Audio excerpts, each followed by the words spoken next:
Is already making history. A record number of women are running for the state legislature this year. One of them running for re-election is State Senator Jennifer Beck. She leads the first all-female legislative slate ever in New Jersey, and she joins me now. Thank you so much for being here. Thank you for having me.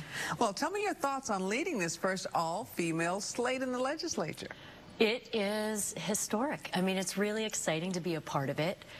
We looked back to see if there ever was an example of 3 women running on a legislative slate together, and it's never happened before. So if we're fortunate enough to be elected on November 8th, we will be the first all-female legislative team to be sent down to the State Senate and State Assembly. Well, first of all, what do you think took so long? Well, you know, women have made progress. There's no question. Sometimes it's women are juggling career and family, and taking on public office is another challenge they're not sure they can balance with their busy lives. Sometimes it's the political organizations haven't put women forward. But I would think maybe traditionally people feel like having 3 women together, who knows, maybe think it's too much of a good thing. Who knows? But I'm very excited to be the first. So what impact do you think more women can have in Trenton, more women in office? Well, you know, we really see it almost on a daily basis, you know, when you're in the state Senate. We come at issues differently. I think there tends to be more collaboration among women. There's maybe a little bit less ego. I mean, I think oftentimes women come to public office because they were driven by a local incident that happened that they felt passionately about, and that's how they got involved.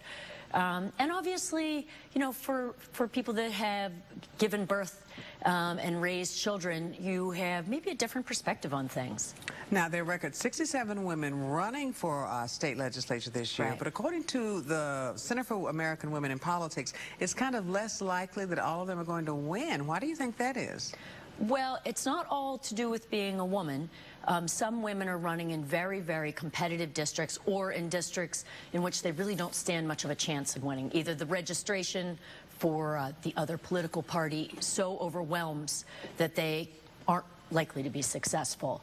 But I think that we have so many women on the ballot is really a message to young women, to all women, that you can do it. You know, there's opportunity for you if you're interested, and we would welcome you. Whether you're Democrat or Republican, women should add their voice to the mix. Let's talk issues and let's talk ethics reform. Sure. Governor Christie has certainly been front and center when it comes to this issue, especially when it comes to pay-to-play.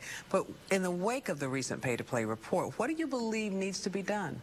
You know, it is an issue that Assemblywoman Caroline Casagrande and Assemblywoman Mary Pat Angelini and I have been on for many, many years now. And it's everything from making sure that political contributions aren't influencing the decisions of your local governing bodies, right? Because they should be picking the lowest bidder and the best expertise, not the person that gave them the most in a contribution. And so what we found in Matt Boxer's report, he's the state comptroller, as you know, is that that's really not happening. You still have many, many folks making decisions for the wrong reason, and we need to tighten up our state statutes to make sure that the taxpayers benefit, not big contributors. Let's talk jobs for just a moment. Do you think Sure. the governor has been successful in trying to create more jobs in the state?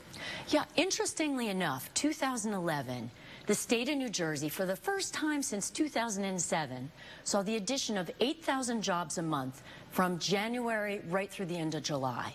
Now, in August, we saw a freeze in that job growth because of the Verizon strike. But until that point, for the first time in really more than 2.5 years, we saw 8,000 jobs a month coming to New Jersey and being created here. That's a real positive. It's not enough. We have a lot more to do. But it was nice to get that boost and certainly reaffirm that we're moving the state in the right direction.